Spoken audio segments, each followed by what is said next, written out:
Beautiful, beautiful day. Wow, gorgeous. Well, you know the reminder, turn right when you exit. Cars, turn right. And please, now is the time to shut off your cell phones, please. I'd like to welcome Kathy Radner to the podium, who is our Vice President. A little applause for Kathy. Look at that pretty dress. Vice President. Thank you. Welcome, Shana Tova, or as my family always said, Good Yontif. It's wonderful to see everyone today. Thank you for coming and being part of this wonderful, loving, inclusive community. We encourage you to become involved. Please check the newsletter. Please contact any of us on the board or anyone to learn about the various activities we have. We have all kinds of activities and events that educate us, like Jeff's class coming up in mid-October on American Jewry, as well as activities that nurture us and engage us, and most of all, bring us all together and connect us as we are today. I want to point out that we restarted the Supper Club, also known as the Dinner Club, which meets 4 times a year, a casual dinner at a member's home. Everyone contributes, and talk to your neighbor, talk to people who have gone. My husband and I have just loved them. It's been a wonderful way to meet each other and to connect. Also, I want to point out that next May, the very first weekend, we will be having a retreat, and we will go to Cincinnati, where our rabbi will, among other things, lead us on a tour of Hebrew Union College, where both he and Rabbi Wine were ordained. And there are lots of other events that weekend and activities, from a ball game to art museums, and most of all, to being together. We also are very fortunate that there has been a $50,000 anonymous donation made, a match grant. Yes. So for every dollar that's contributed, again, not in pledges, but in tributes, will be doubled. You give $500, it will effectively be $1,000. And the match is through December, and you can choose to allocate your tribute later. It can be banked. Finally, I want to thank our rabbi for his wonderful leadership, for the beautiful service yesterday, which of course includes the amazing music and the talented musicians, and also many thanks to the rest of our hardworking staff, Anne Marie Fisher, our executive director, whom you all know, Wendy Davis, our bookkeeper, who does a wonderful job also, and of course, Michelle. So thank you to all. We know how hard you work, but please remember, all of us contribute as part of the community. We rely on volunteers. Please get involved, and thank you. And I want to end with a new phrase I learned, and my Hebrew is terrible, so please correct me. Basorat Tovat, which is a Hebrew phrase that really resonated with me because it means, may we hear good news.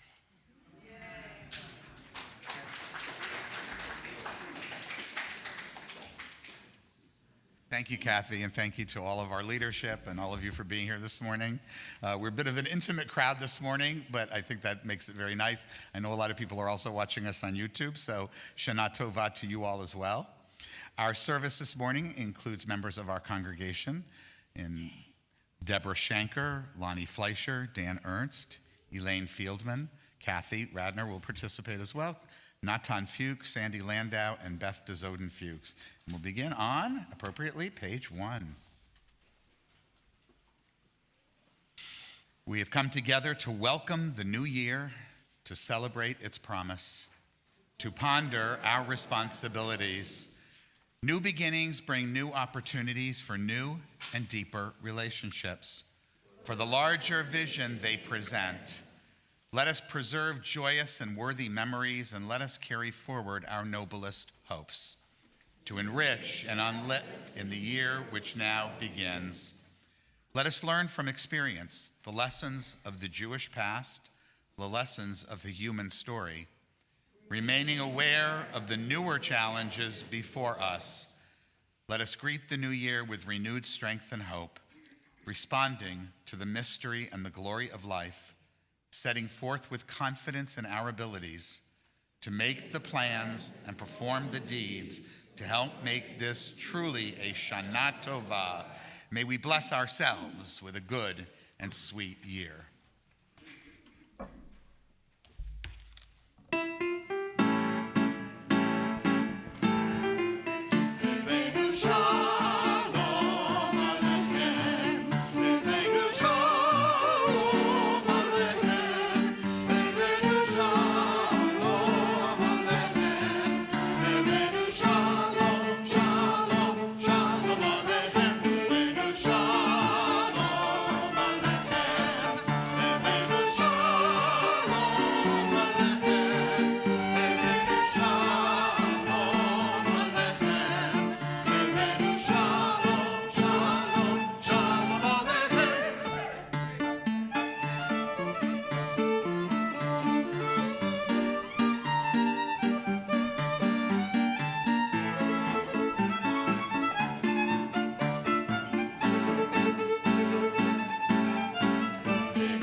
Today is an opportunity for hope and for reflection. Life is a complex weaving of past and future, memory and anticipation. A pause at the calendar's turning helps us reflect on where we have been in the past year and where we hope to be in the year ahead. This is the season. We gather in this season to feel our connection to each other and to the Jews in every corner of the world. Our attachment transcends time and space, uniting us by emotion, memory, and community. We are part of the Jewish people. We are a congregation of Humanistic Judaism. This is the place. In this place, we are a fellowship of ideas and of family connections. We face the new year together, knowing that we are stronger with each other than we are alone. The bond we feel with each other is profound, for we all face this new beginning together. This is the moment. Let us use this moment to prepare ourselves with courage and conviction for the year that begins today. We are ready for the journey ahead.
Shabbat Shalom all. What a wonderful crowd. Okay, we need you to help along here. Rosh Hashanah comes with a great gift. It is the opportunity to begin again. No one has sunk so low that change is beyond reach. The old year is gone. We have closed the ledger. We are free to open the book of life that we are writing to a brand new page. Nothing blots it. No indiscretions blemish it. Slowly we lift the pen to once again record our life, and only we can direct the pen. If we have fallen into the habit of blot and smudges, it's harder to write clear and fine words and phrases, but we're invited to try, and we're challenged to succeed. If I had my life to live over, if I had known then what I know now, Rosh Hashanah comes with a great gift, that of beginning again. We know not, do not know then. What will we do with the knowledge? How will we use the gift? Help me down.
The inspiration of this day.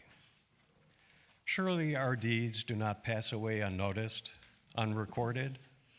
With every word and every deed, we write our book of life. Freely we choose, and what we have chosen to become stands in judgment over what we may yet hope to be. We are free, we are responsible, and thus, on this day, do we open our lives for our review. Who shall be shattered by quakes of social change, and who plagued by oppression?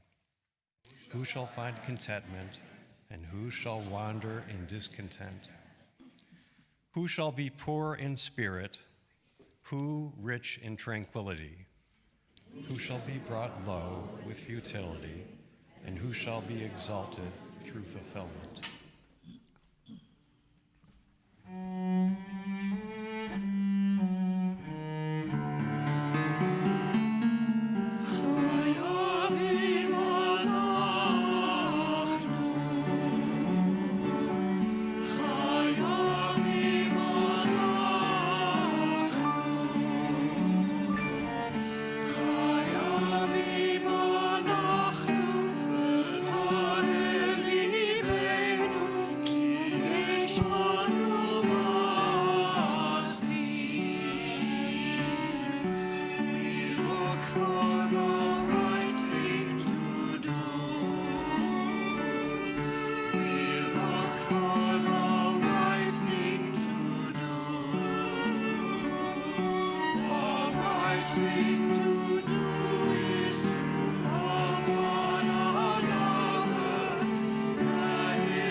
What do you hear?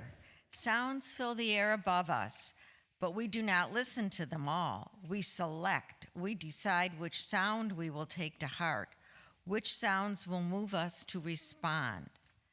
What do we really care to hear? A baby crying? A sound of beauty? A warning? A word of love? A cry for help? We can shut them out of our lives if we wish, deciding they are only noise. What will we hear? What will cause us to turn, to review a part of life which too quickly passes by? Have we learned to hear the voices of our elders or the opinions of our youth? Have we learned to hear the sounds that we ourselves utter?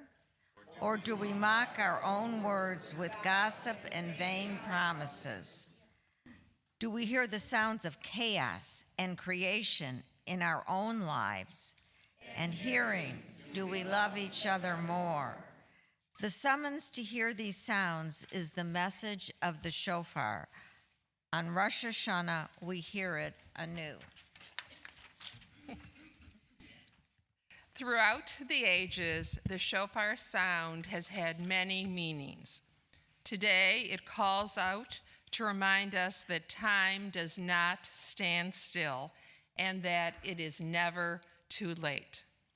It calls to remind us that life must be renewed. It is an alarm to awaken us from that slumber and stupor which shut out concern for others and ourselves. Blessed are those who hear the sound of the shofar and take it to heart. The sound of the plain ram's horn is not created by mechanical means, but by the breath of life. The sound of the shofar is a wordless chant.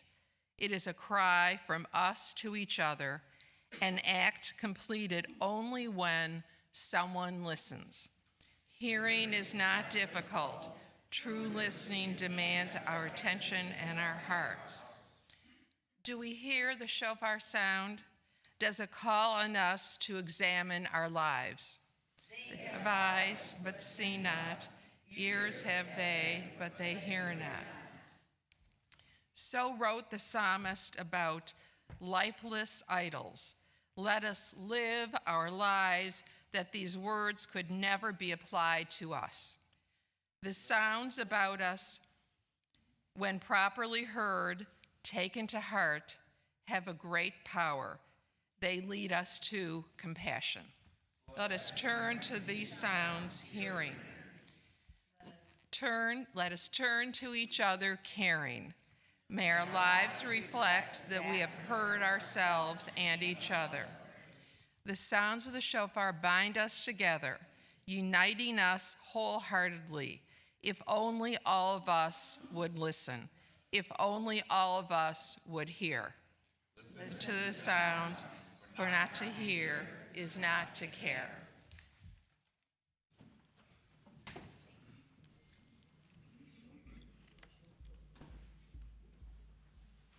I'm honored to call to the bima Felicia Goldberg, who will sound the shofar for us. Tekiah.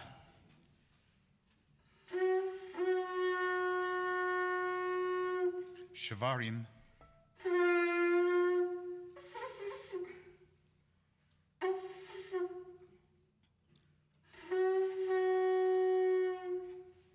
Teruah. Tekiah Gedolah.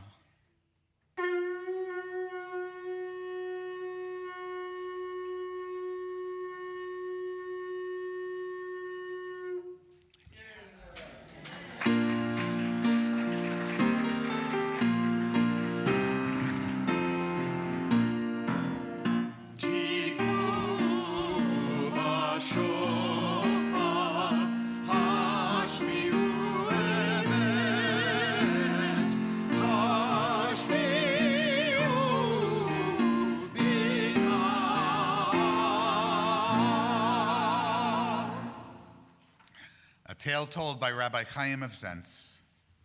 A person was lost in the forest, wandering for many days and nights, unable to find a way out. Finally, another person came into view. "My friend, I am lost. I have been trying to find the way for many days and nights, but I cannot. Can you show me the way?" The newcomer replied, "I too am lost. Yet I can tell you this, do not go the way that I have gone. That way does not lead anywhere. Let us search for the way together. Since it is unlikely that we will be out of the woods this year, let this among all needs be our desire, that in traveling the road to we know not where, we go side by side, hand in hand, heart to heart, alone yet together, and so lighten our steps and brighten our days, and may we all enjoy this year's journey."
It is never too late.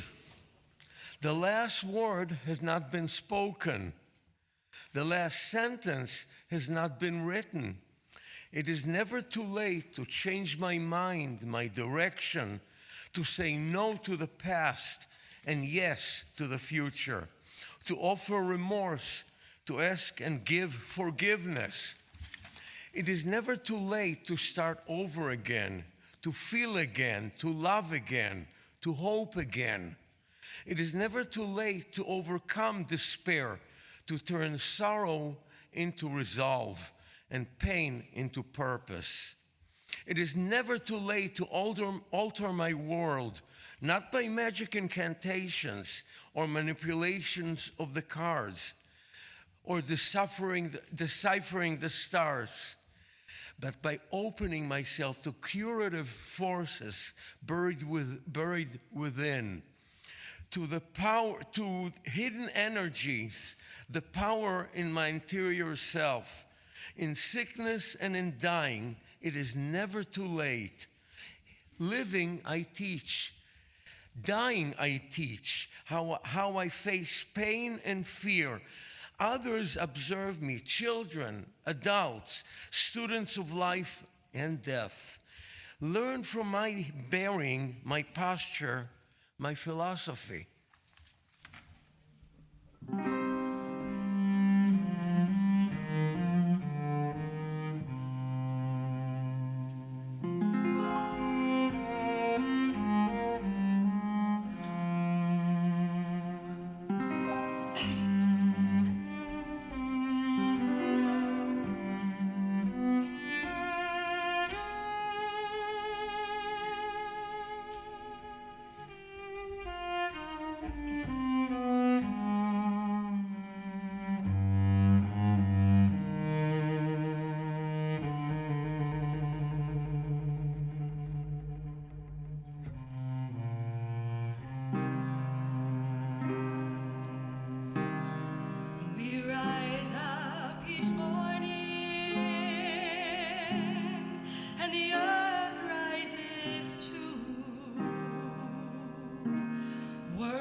Happy New Year, everyone. I would like to start by saying I think credit should be given to Dory Samuels for writing the music for Where Is My Light. It's never written in the book, but I remember the day she wrote it, and I was over there, and she said, "What do you think of this music?" I said, "I think it works just well with the music, with the words." So thank you, Dory, for doing that for us. Okay, we seek peace, the most precious gift we can bestow upon ourselves. May we find the will to proclaim its message to all the peoples of the earth. May our country strive to be a stronghold of peace and its advocate among the nations. May contentment reign within its borders, health and happiness within its homes. May we strengthen the bonds of friendship among the inhabitants of all the lands. And may the love of humanity permeate every home and every heart. May we labor for righteousness, and in doing so, author a new book of life, blessing and peace. For we alone are the source of peace.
This reading is not in your book. It is a special meditation and reflection on the weight that we carry from the year that has passed. It has been, as we know, a year filled with tragedy. The massacre of October 7th has left deep scars on our hearts that will never be erased. Our thoughts reach out to families of those lost. Their grief is beyond measure. To the hostages who are still held, and to their loved ones who suffer an unbearable limbo. We stand with our people in this time of pain and uncertainty, yet we also hold compassion in our hearts for the innocent among the Palestinians and the Lebanese, caught in the crossfire of a conflict not their making. We extend our sympathy to all who are suffering without ever losing sight of the terrible wrongs that have been done. Yet even now, amid our grief and fear, we also hold fast to hope. Hope for the return of those taken, hope for an end to violence, and hope for a peace that is real and lasting, where all can live with dignity and security. May we draw strength from each other and remain committed to healing a world broken by hatred. Together, may we work toward a future where justice and compassion prevail.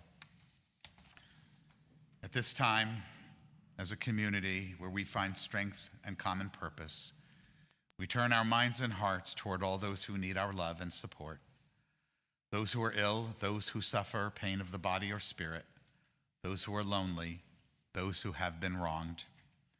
May all who suffer know that they are not alone, that we are there. May they be healed quickly. May they experience a complete recovery, refuah shlema, the renewal of their bodies, and the renewal of their spirits.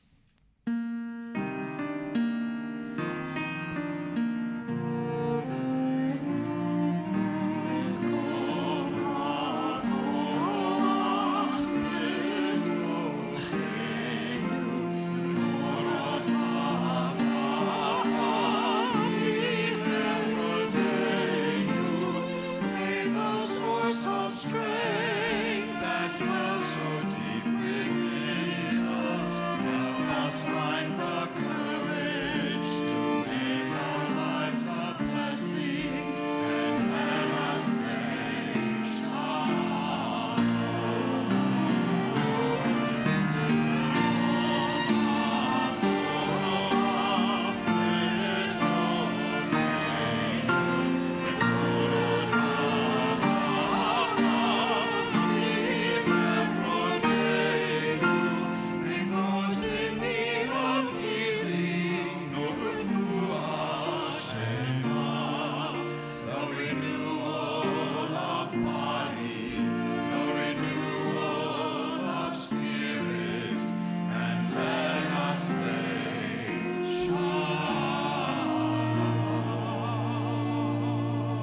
Once again, I invite Felicia to join me on the bima as we turn to page 16 for our second sounding of the shofar. May the sound of the shofar shatter our complacency. May the sound of the shofar remind us of our ability to change. May the sound of the shofar awaken us to our power to effect change in the world. May the sound of the shofar renew our commitment to creating peace in our homes, communities, and the world. Tekiah.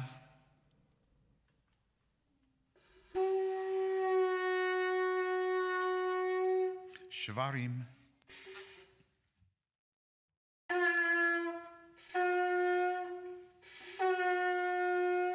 Teruah. Tekiah Gedolah.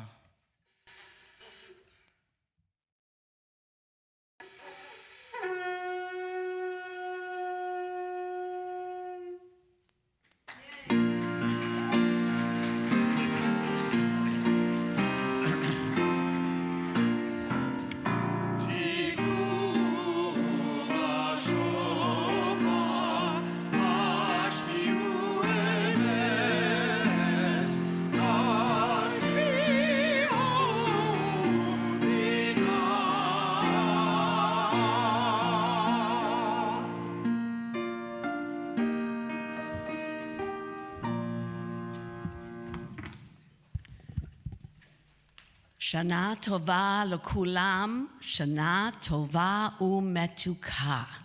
Happy and sweet New Year. Nizkor, in memoriam. When cherished ties are broken and the chain of love is shattered, only trust and the strength of friends can lighten the heaviness of the heart. At times, the pain of separation seems more than we can bear, but if we dwell too long on our loss, we embitter our hearts and harm ourselves and those about us. The psalmist said that in his affliction, he learned the law of life and death. And in truth, grief is a great teacher when it sends us back to serve and care for the living. We learn how to counsel and comfort those who, like ourselves, are bowed with sorrow. We learn when to keep silent in their presence and when a word will assure them of our love and concern. Thus, even when they are gone, the departed are with us, moving us to live as, in their higher moments, they themselves wished to live. We remember them now and always. They live in our hearts. They are an abiding presence.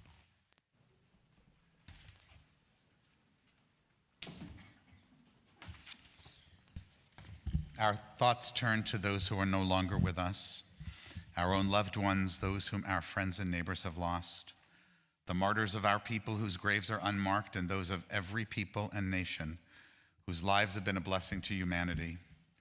As we remember them, we meditate on the meaning of love and loss, of life and death. We think of our loved ones whom death has recently taken from us, those who died at this season in years past, and those whom we have taken into our hearts with our own.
I invite you, if you can do so comfortably, to please rise as together we recite our humanistic interpretation of Kaddish. Nit gadal v'nit kadash beruach ha'adam. Let us dignify and ennoble all people in the spirit of our shared humanity. Let us acclaim the preciousness of life. Let us show gratitude for life by approaching it with reverence. Let us embrace the whole world, even as we wrestle with its parts. Let us each, in our own way, share in serving the world and seeking truth. May our commitment to life help us to strengthen healing of spirit and peace of mind. May peace and justice permeate and comfort the house of Israel and all those who dwell on earth. And let us say, Ken Yehi, may it be so. Please be seated. So every year, Joseph and I have a little conference about my topics for my talks, some of which change sometimes rapidly.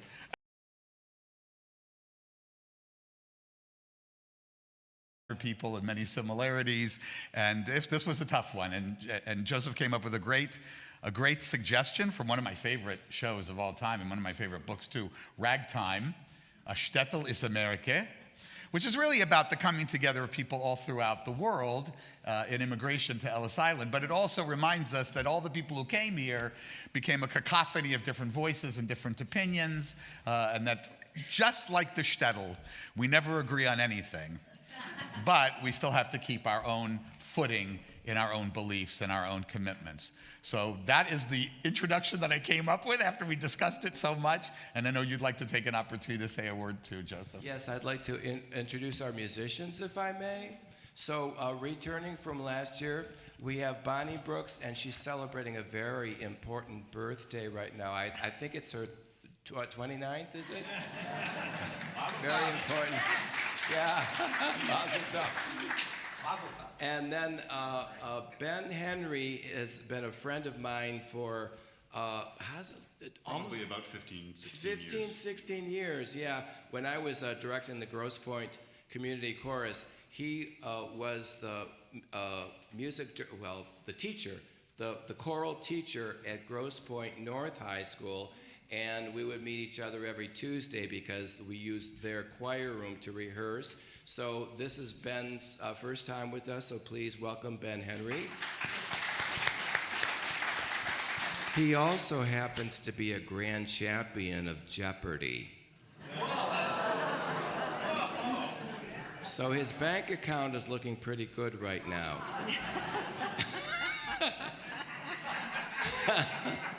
And Kate Rosen, unfortunately, is not returning to us. She decided to go into a different direction. She told me this last year. It's like, oh, we're going to replace you.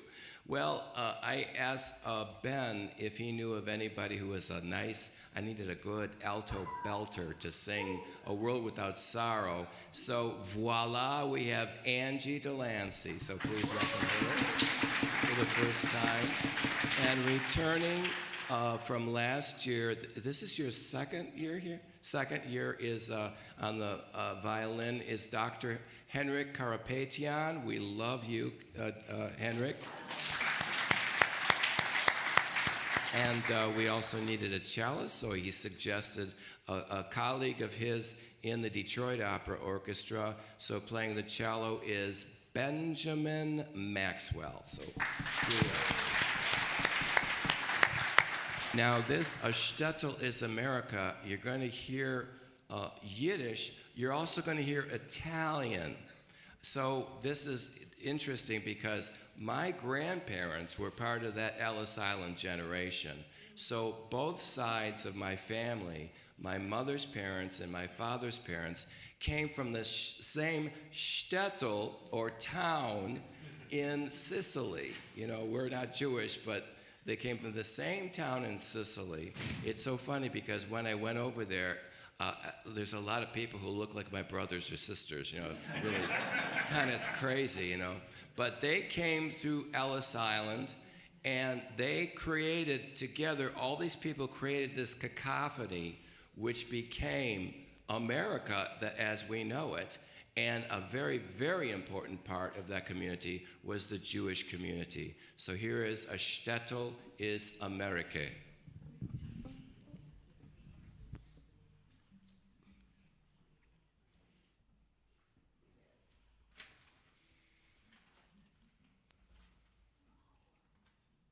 Where is it? Oh, there it is.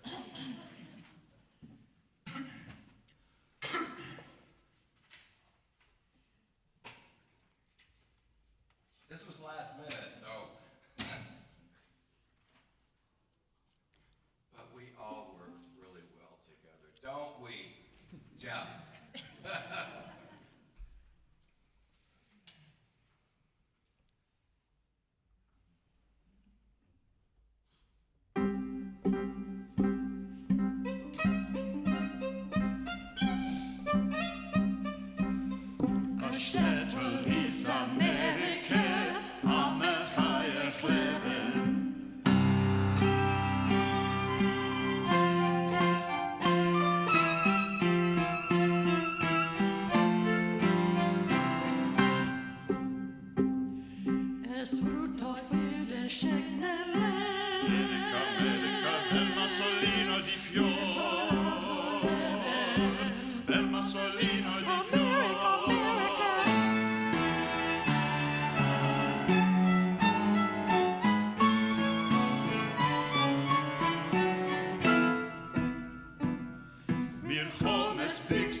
The song itself is quite cacophonous and really says something about America, both then and now.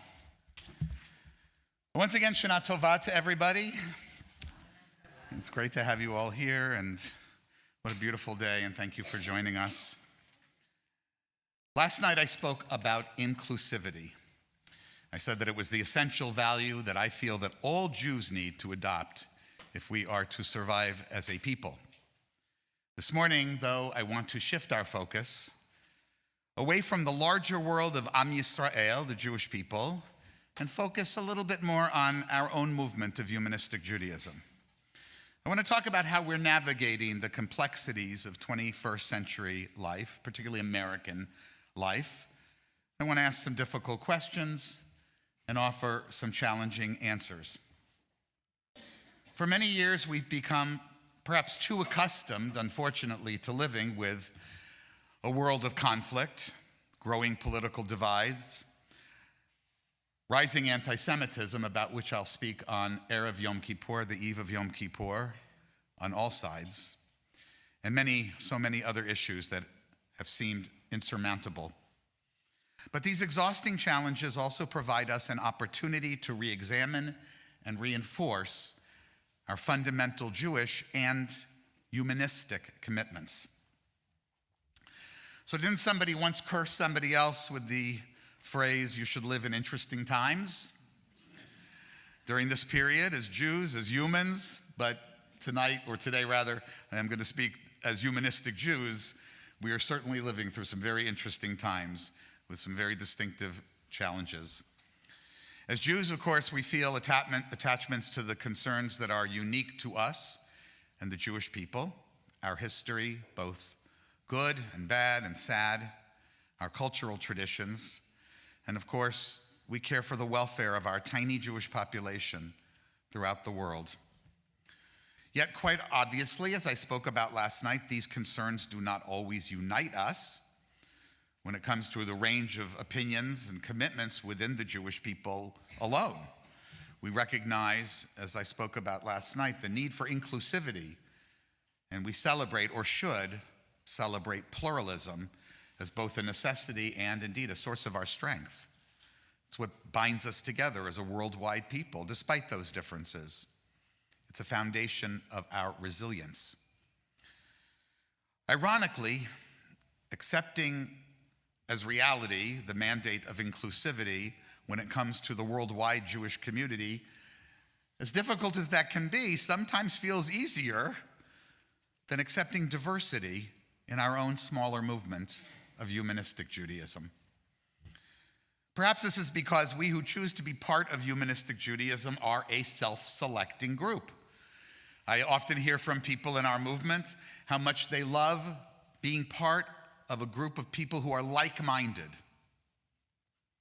Yet sometimes we forget that being like-minded is not the same as being same-minded. For while we certainly agree on many principles and perspectives, we don't agree on everything. What we do agree upon is a naturalistic worldview that rejects supernatural authority. We share an abiding faith in secularism. I'm going to talk about that on Yom Kippur morning.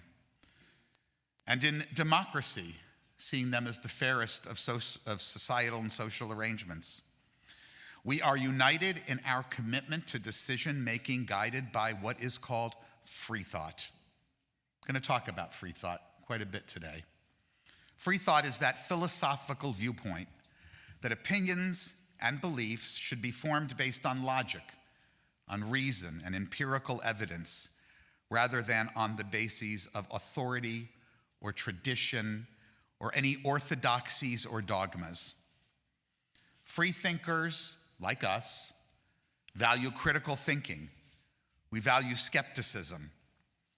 We emphasize our own responsibility to come to our conclusions free from external pressures or predetermined doctrines.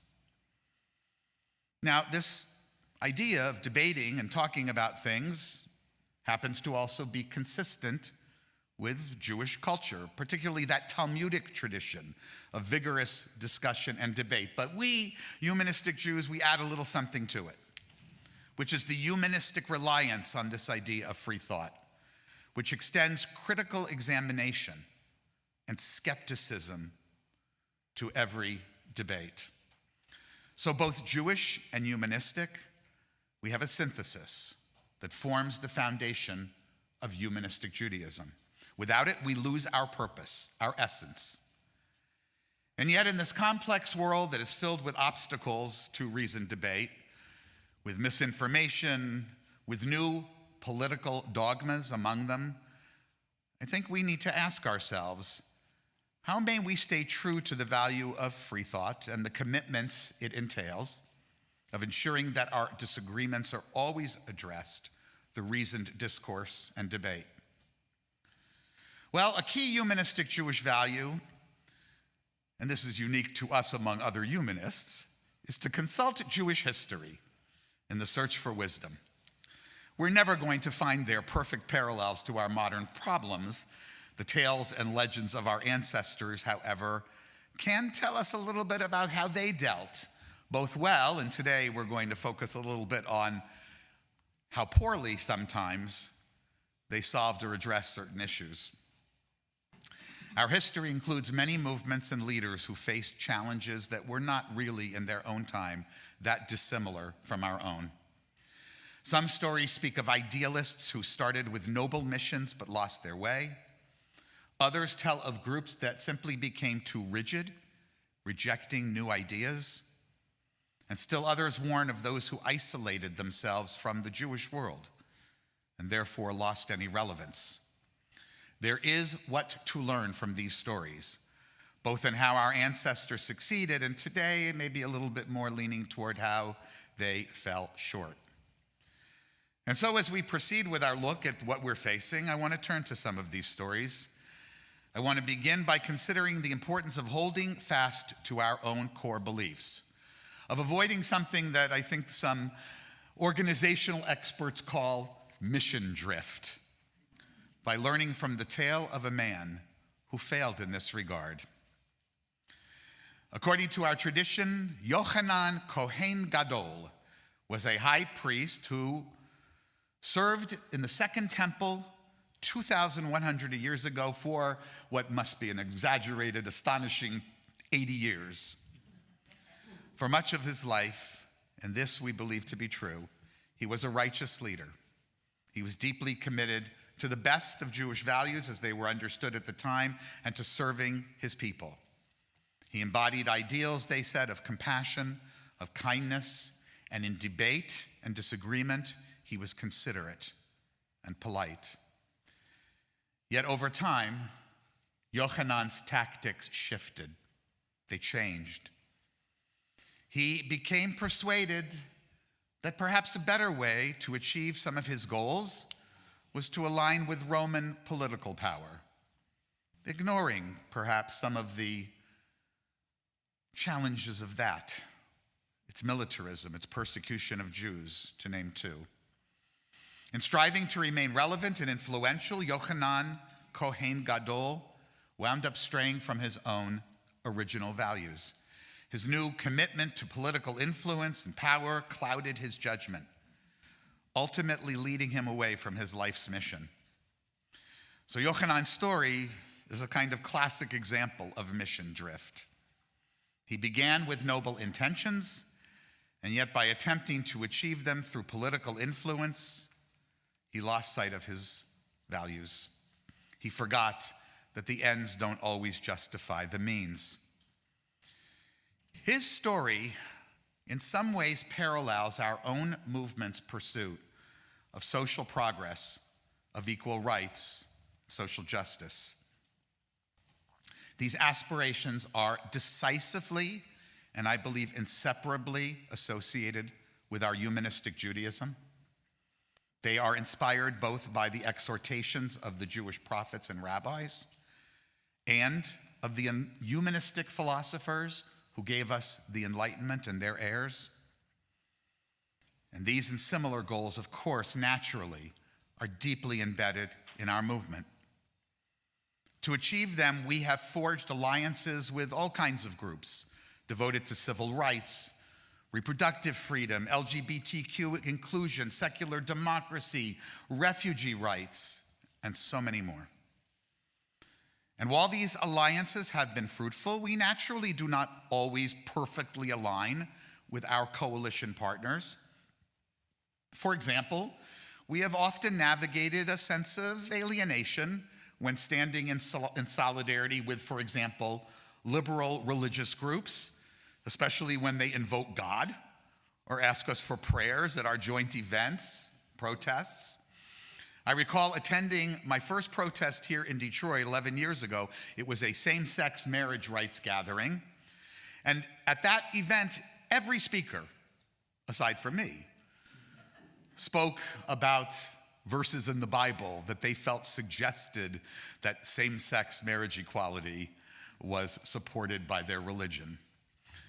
And of course, I can recall many a refugee support event where stories about God or Jesus were at the center and prayers were prominent and queries about why I didn't offer them frequent. This can create a sense of otherness, one that highlights our own naturalistic and non-theistic commitments.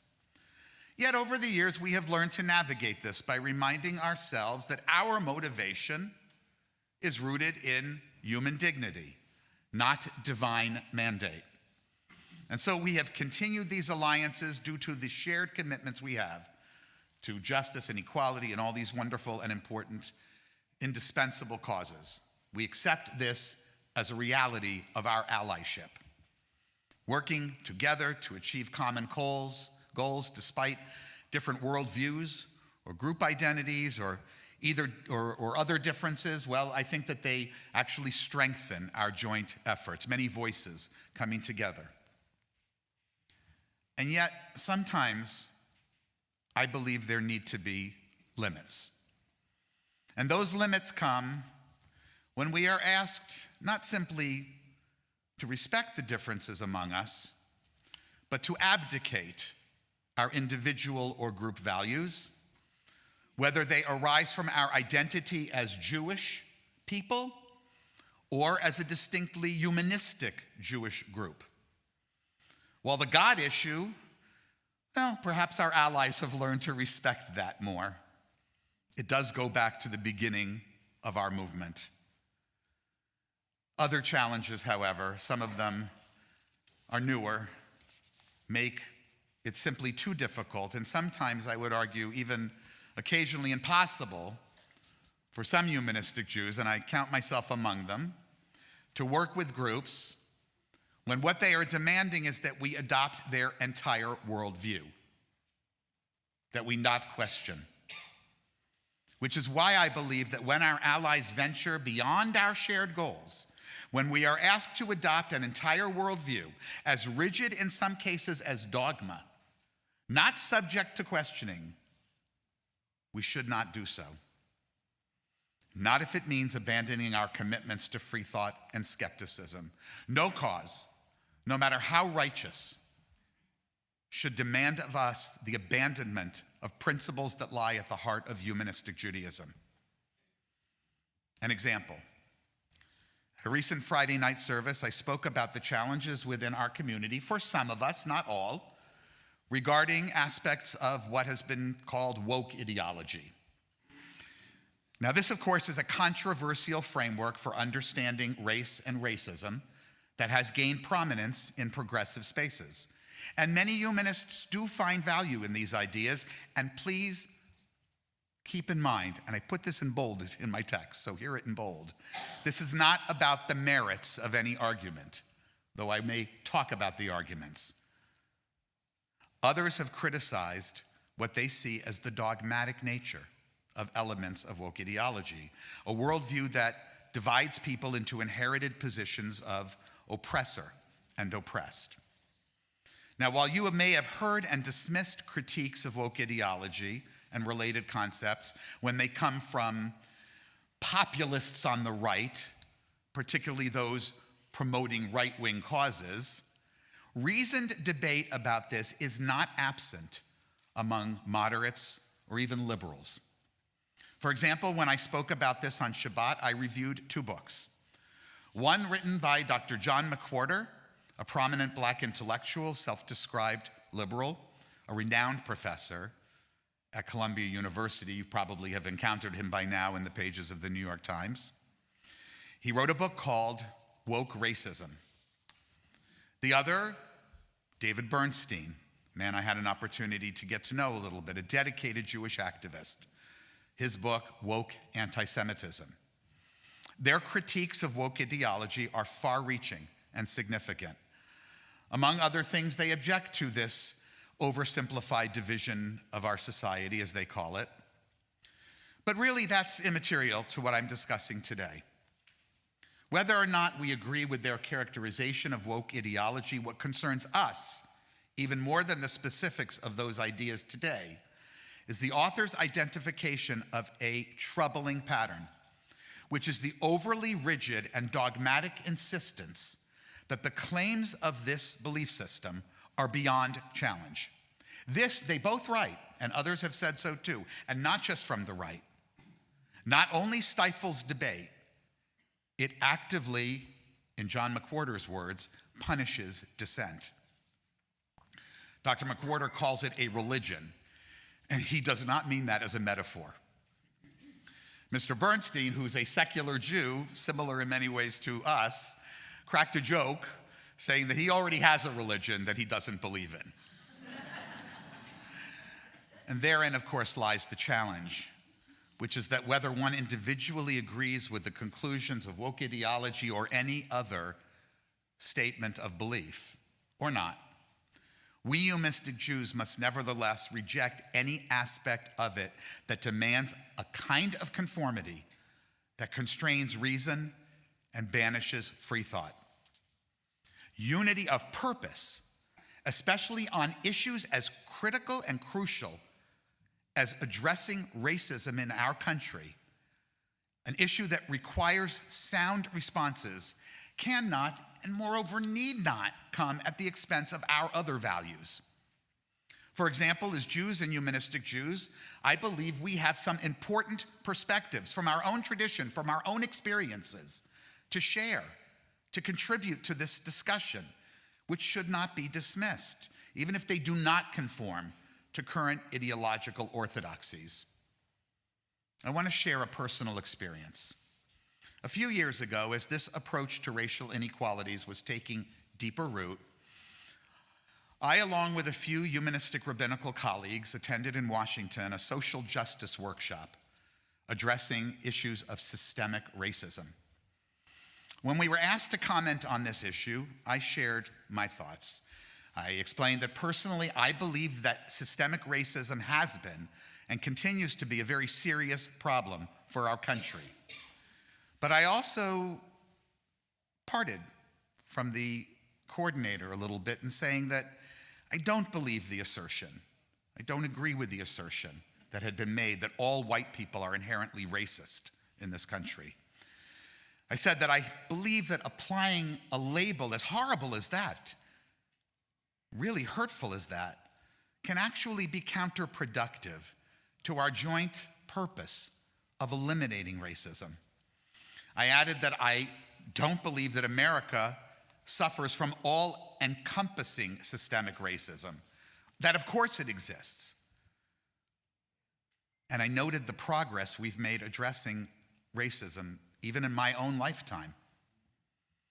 I offered a short passage from Dr. McWhorter's book, had it on my Kindle, where he writes that actually progress on racism has been so resplendent, he says, over the past 50 years that an old school segregationist brought alive to walk through modern America, even in the deepest South, I was just there, would find it hard not to turn to the side of the road and retch at what he saw. The reaction of the coordinator, the facilitator, was to quickly make it clear to me that my point of view was, quote, problematic. That it was actually an indication of my own deep-seated, ineradicable racism. At the same workshop, a humanistic rabbinical colleague of mine, a child of survivors of the Holocaust, averred that neither the category of whiteness nor the stain of indelible racism fairly characterized how she saw herself. This was not how she understood herself. She was quickly shot down, informed that her response too was problematic, that to the world she is white and that she partakes of white privilege alone, that her experiences of anti-Semitism and her family's, she was told, were of no consequence, nor was there anything to learn about it to inform how we could address racial equality, the topic we were there to discuss. The facilitator then made it clear that these assertions were not open for debate. These were facts. As a Jew whose entire worldview is defined by the reality that when two Jews gather, there are always, at minimum, 3 opinions, and as a Jew who comes from a tradition where even the most pious are taught that they have to even question God, true. These responses that they gave felt like the most problematic thing in the room. How does one ever get to any truth without questioning? As Jews, we believe everything is open to debate. Maybe not every argument is logical or reasonable, but everything is worth asking questions about. As humanistic Jews, we believe that skepticism, this free thought about which I'm talking, are the foundation stones of modern debate. No alliance, no matter how critical, should ask us to abandon our principles. When Yochanan Kohen Gadol departed from his principles, he did so in pursuit of laudable goals. Yet in the end, he abandoned his own mission, ultimately transforming himself into someone completely unrecognizable. When we reject free thought, we put ourselves at the same risk. This brings me to my second story, a tale of Rabbi Akiva. Now, many of you have heard this name. He's a very, very famous rabbi of the Talmudic era, recalled as one of our our greatest minds. You've seen his name on schools, even here in Detroit. But unlike most of his life, when he was learned and wise, his ending is not one to be celebrated. Living during a time of great Roman persecution of the Jews in Judea, Akiva declared his unwavering support for a man, a general, named Bar Kokhba, who was leading a mass rebellion. He declared Bar Kokhba to be the long-awaited Messiah. The Jewish version of the Savior, of course, is someone who restores Jewish national pride in tradition. Rabbi Akiva's idealism was so deep that he either could not or chose not to see the flaws that were developing in Bar Kokhba's leadership, or the overwhelming odds against the plan that he had played out, or its success. As the rebellion progressed, it became clear the situation was dire. What Bar Kokhba was doing was not working. But Rabbi Akiva's rigid adherence to this vision of Bar Kokhba as the salvation for all of these threats to the Jews prevented him from any reassessment of the situation.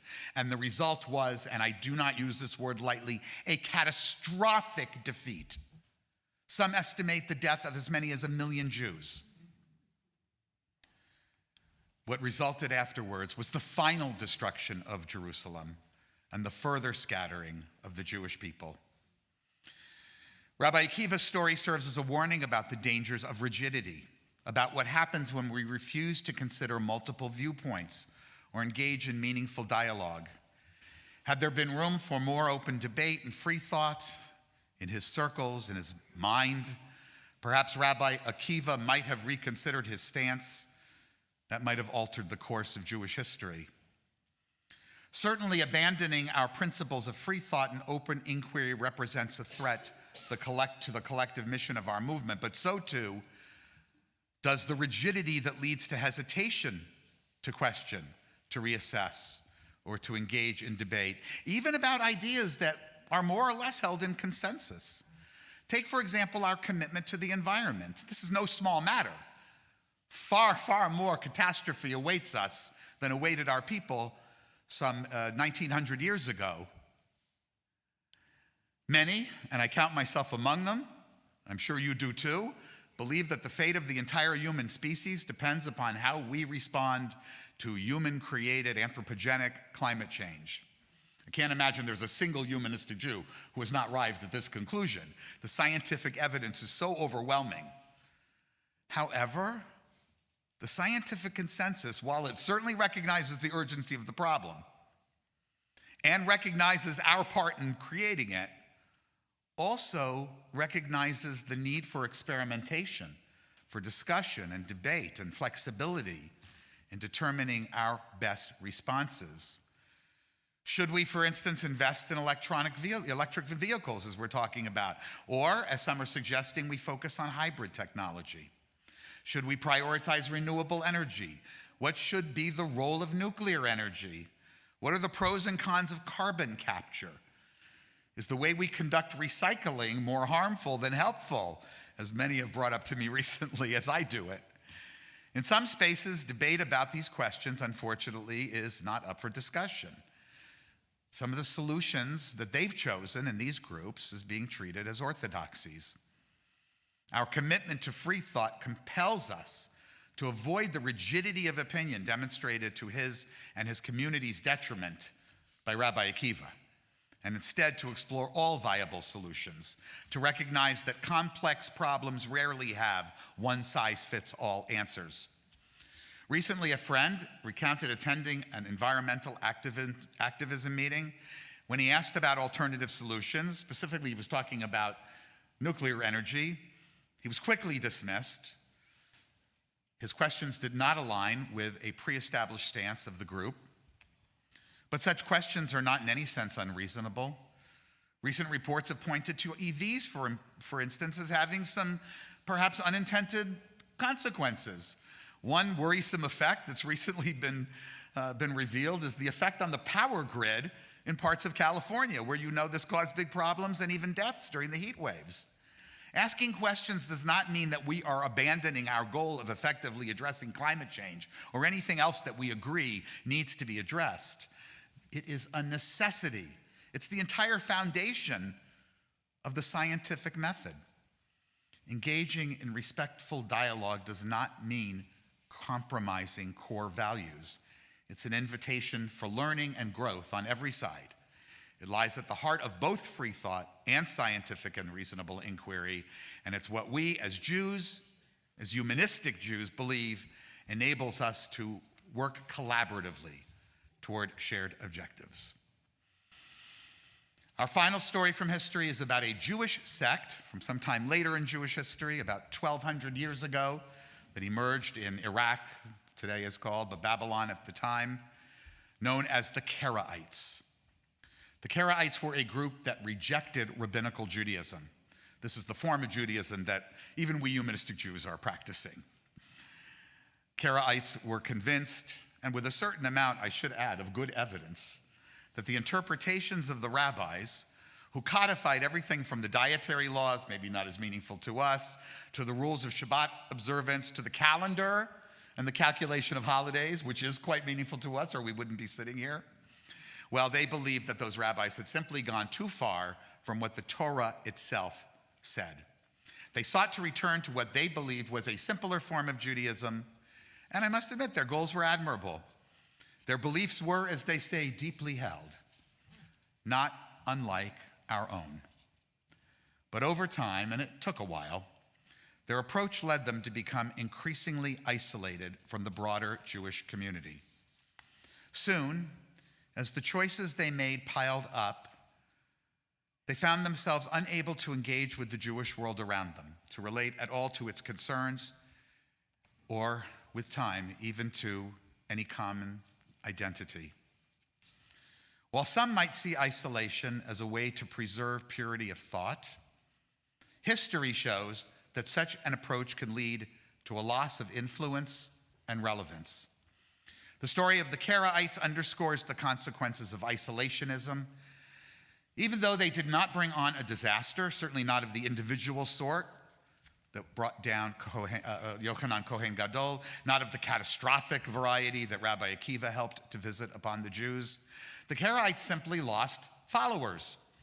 Their refusal to engage with the broader Jewish world left their Jewish followers feeling, well, less Jewish, until they weren't at all. For us as humanistic Jews, it is a reminder that we must remain engaged with the broader Jewish world, even as we hold fast to our secular and humanistic principles. We cannot afford to isolate ourselves from the Jewish sentiments of our own members or the Jewish people around us, or we will risk becoming completely irrelevant. Just as the Karaites became disconnected due to isolation, we face isolation should we fail to consider the implications of how we approach issues of significance to our Jewish identities and the wider world.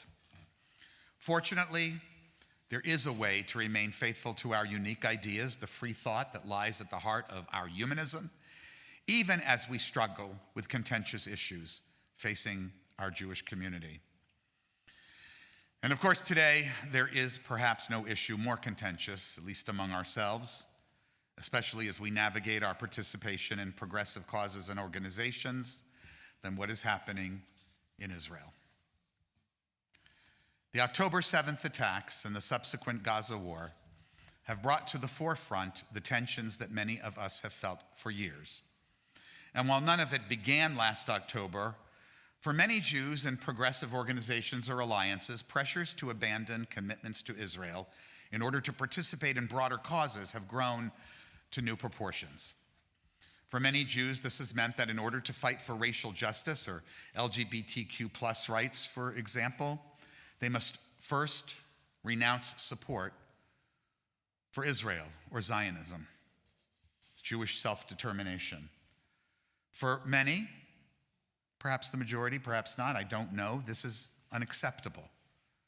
The connection to these ideas are a core element of the Jewish identity of many people, including many humanistic Jews, as I have learned over the last years of belonging to this movement.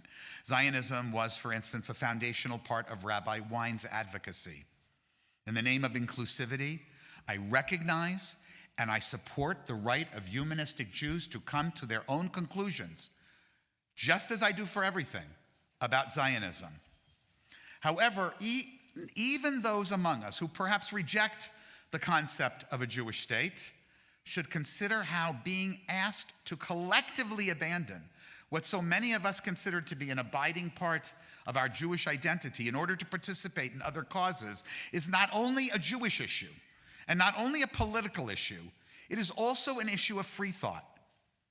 This is not about criticism of Israel. Most Jews from every side produce streams of criticism. They've been aimed at the current and previous governments of Israel for as long as the state of Israel has existed, and I've always been among them. But both as Jews and humanistic Jews, a commitment to both our fellow Jews and our humanistic idea of free thought, well, these both mean that we should be able to critique Israel's policies without being forced to renounce any connection to Israel, to Zionism, to just about half of our tiny, tiny people who live in that country. And before I conclude this morning, I want to inject one item that might be a bit of an aside, though I think it's at least sufficiently related. Amongst ourselves, humanistic Jews and other humanists, Zionists and non-Zionists, and anti-Zionists alike, we have naturally been debating the conduct of the current Israeli wars. That is right and good and necessary. But such debate requires some humility and some context, including an understanding that humanism has never taken a unified position on warfare. There have always been multiple humanistic perspectives within humanistic Judaism and among the larger population of humanists. Some embrace pacifism, believing that violence should always be avoided. Others are convinced that under certain circumstances, war may be the only way to impede greater harms. Each perspective brings valuable insights, and our traditions of debate with free thought demand that we engage with these questions critically, openly, with polite behavior and consideration. And that excludes ad hominem attacks, such as the one I encountered last week when I opened Facebook, to find myself and other humanistic Jews and humanistic Jewish organizations called out, decried, in a post that insisted we cannot claim to be humanist if we do not condemn and repudiate the war and recognize it as a genocide. How completely unreasonable is it to demand a singular stance from all humanistic Jews on this issue? How lacking in respect for the humanistic tradition of free thought. The Karaites' story serves as a cautionary tale for us today. In facing pressures to distance ourselves from Israel or from fellow Jews who hold different views, we risk creating our own kind of isolation. Just as the Karaites became disconnected from their community, we too could find ourselves adrift, losing the shared identity that binds us. For us as humanistic Jews, it's vital to remain engaged with the broader Jewish world, even as we hold fast, as we must, to our secular and humanistic principles. We cannot afford to isolate ourselves from the Jewish sentiments of our members, or we will risk becoming irrelevant. Fortunately, we are not the Karaites. We can do both. Before I conclude, I want to mention two more historical figures. Role models who never got the chance to fail because they never tasted any success. They are the first century Talmudic sage, I should probably say former sage, Elisha ben Avuya, and the 17th century Jewish philosopher, Benedict Baruch Spinoza. Each of these men were skeptics and free thinkers when there were no words for that other than heretic. Elisha was a revered sage who rejected Jewish orthodoxy and embraced a life of questioning everything. He became an outsider against his will, excommunicated, thrown out of his community for his ideas, but remaining committed to intellectual freedom. Similarly, Spinoza was expelled famously from the Jewish community of Amsterdam against his will because he expressed radical ideas about God, nature, authority, and freedom. Today, of course, he is celebrated as one of the most important thinkers of the Enlightenment. His ideas have shaped modern philosophy, not just Jewish, but world philosophy. And of course, his name adorns our family education program. So far ahead of their time, neither Alicia nor Spinoza had any followers in their lifetime. But today, we gather as their spiritual descendants. As we step into this new year, let us carry forward their spirit, not just in thought, but in action. Let us be the torchbearers of skepticism and freethought, pursuing a path toward human progress that is also consistent with our values of embracing open dialogue, not as a barrier to working toward shared goals with others, but as the best path toward achieving our goals. Let us seek out conversations where diverse perspectives are welcomed. And let us learn to see opposing ideas as opportunities for growth rather than threats. May we do this even as we continue to work with allies both within and outside of the Jewish community who also agree to respect differences. Because when we seek out partnerships that respect our own deeply held beliefs, I believe that we will find that there are many of them. May this year, as opposed to last year, be a year of growth and, yes, healing. And may we together find the courage to question, the wisdom to listen, and the strength to stand firm in our convictions. Thank you. Okay, let's invite back now our musicians. And as we do so, let's turn to the back of our book. Got a little reading here at the end. We can read this together. Page 20. At the close of this day's contemplation, we declare, let the year upon which we entered be for us, our family, our community, and for the world, a year of blessing and prosperity, a year of security and comfort, a year of health and contentment, a year of joy and celebration, a year of virtue and justice, a year that finds the hearts of parents united with the hearts of their children, a year of pardon and forgiveness, a year of peace, a year of life.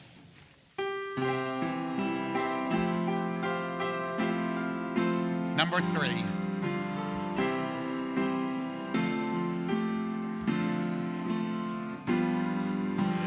We know peace as we go on our way.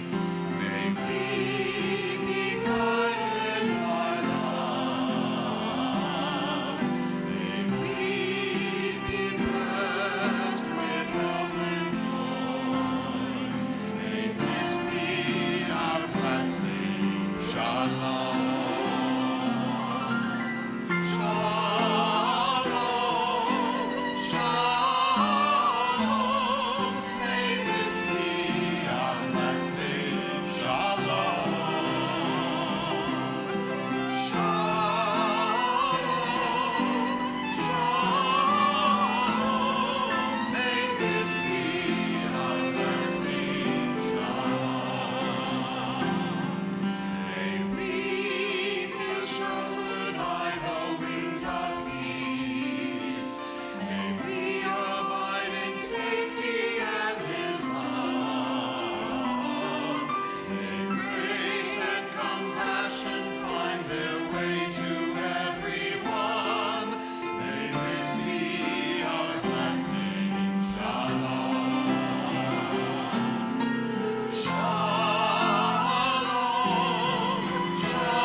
Once again, thank you to Joseph and our musicians. Thank you to all of you. Wishing you all a Shana Tova Umituka, a happy and sweet year.